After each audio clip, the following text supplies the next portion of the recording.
Picture this. It's January in rural Pennsylvania. Outside, the temperature is minus 15 degrees. Inside an Amish bedroom, there's no heat, no electric blanket, no thermostat. Just a family sleeping peacefully under a quilt. How is this possible? How do they survive freezing nights without modern heating? The answer lies in something most people completely underestimate: their winter quilts. I spent months with Amish grandmothers learning how they prepare these special quilts, and what I discovered blew my mind. These aren't decorative bed covers. These are precision-engineered survival tools that have kept families alive for generations. Today, I'm revealing the secret process of how Amish women prepare winter quilts. And trust me, by the end of this video, you'll never look at a quilt the same way again. Let's dive in. The winter quilt philosophy. First, you need to understand something fundamental.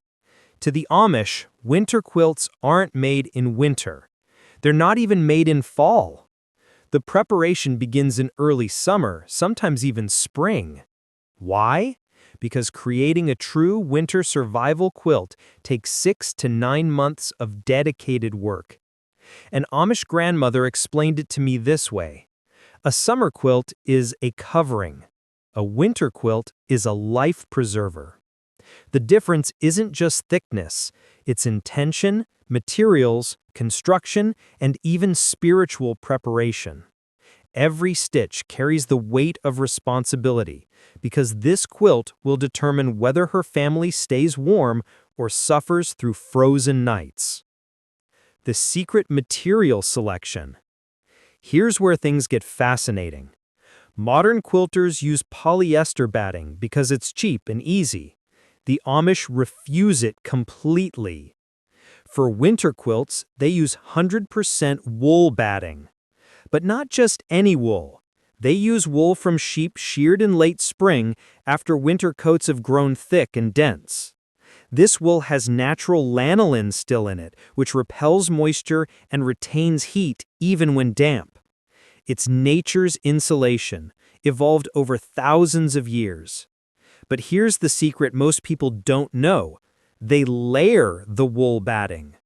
A typical winter quilt has 3 to 5 layers of wool, each carded and layered in different directions to trap maximum air.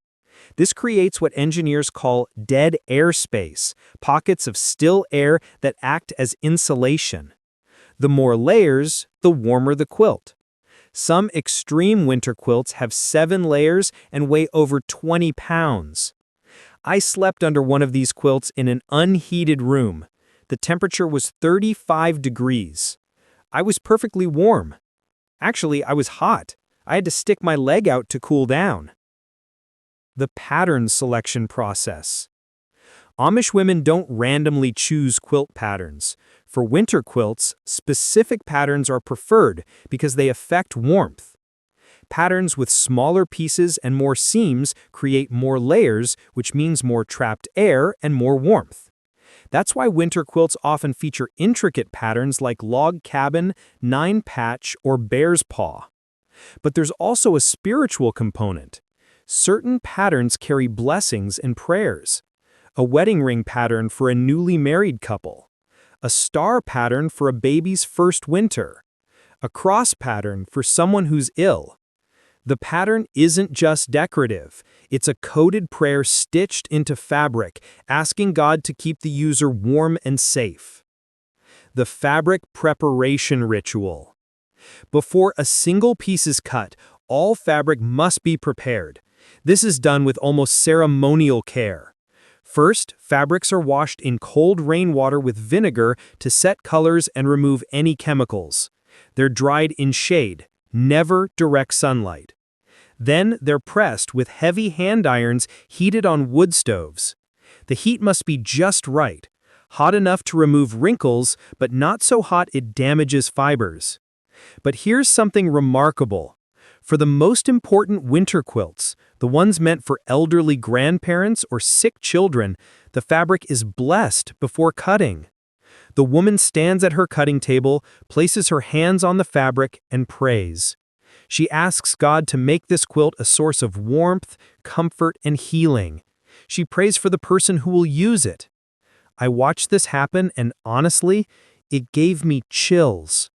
The reverence, the intention, the weight of responsibility was palpable. The cutting and piecing process.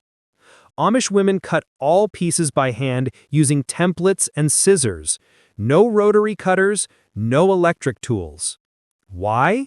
Because they believe the slower, more deliberate process produces better results. When you rush, you make mistakes. When you take your time, you create perfection. Each piece is cut with the fabric grain aligned perfectly. This prevents stretching and warping over decades of use. I've seen Amish quilts from the 1800s still in perfect condition. The piecing is done entirely by hand. Small, even stitches, usually 10 to 12 stitches per inch. Some master quilters achieve 14 stitches per inch. These tiny stitches create a dense, strong fabric that won't pull apart even after 100 years of use. The piecing often happens in groups. Women gather for piecing bees, sitting in circles, talking quietly while their hands work. This isn't just about efficiency, it's about bonding, sharing knowledge, and maintaining community. The quilting frame and stitching. Once the top is pieced and the batting layers are prepared, everything goes on the quilting frame. This is where the magic really happens. The frame holds the 3 layers, the decorative top, the multiple wool batting layers, and the plain backing fabric. Everything must be perfectly smooth and tensioned. Then begins the quilting process. This is where women stitch through all layers, creating the actual quilted texture. For winter quilts, the stitching pattern is crucial. They use tight quilting, with lines spaced only 1 to 2 inches apart. This holds the batting layers firmly in place and prevents shifting. Some sections are quilted even tighter, creating denser areas that provide extra warmth for specific body parts. The chest area might be quilted tighter because it covers vital organs. The foot area might have extra layers because feet get coldest. This isn't random. It's biomechanical engineering based on centuries of trial and error. The binding and finishing. The binding on a winter quilt is heavier and more durable than summer quilts. It's often made from wool fabric itself, providing an extra seal against cold air. The binding is hand-stitched with incredibly small, strong stitches. This edge will take the most abuse over decades, so it must be indestructible. Some women add a hidden pocket inside the binding where they tuck small handwritten prayers or Bible verses. These are never seen, but the family knows they're there. The final blessing and gifting ceremony. When the quilt is finished, it's not immediately used. First comes the blessing ceremony. The woman who made it, often with other family women present, spreads the quilt flat.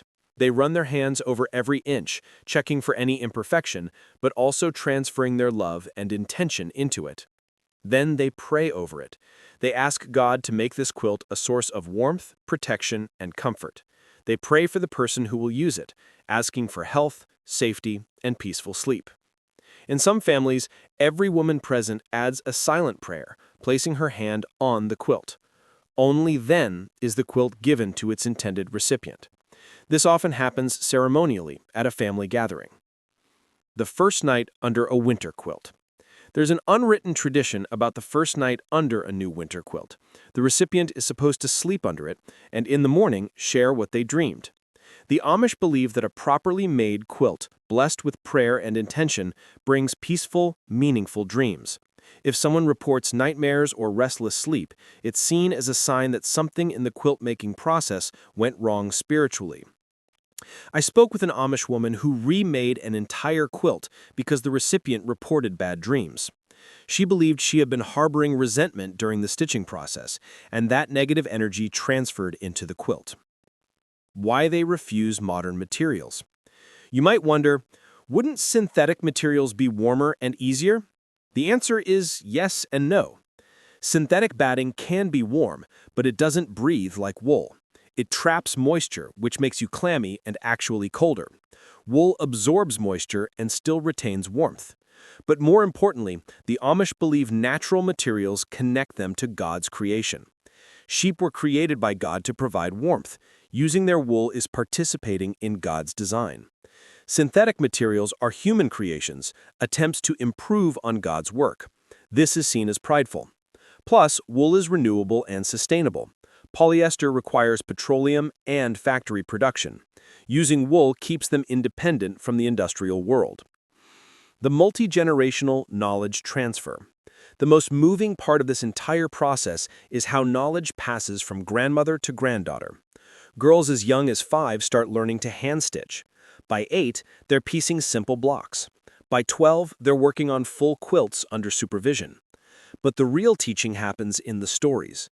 Grandmothers tell stories while quilting. Stories about winters survived, about quilts that saved lives, about family histories stitched into patterns.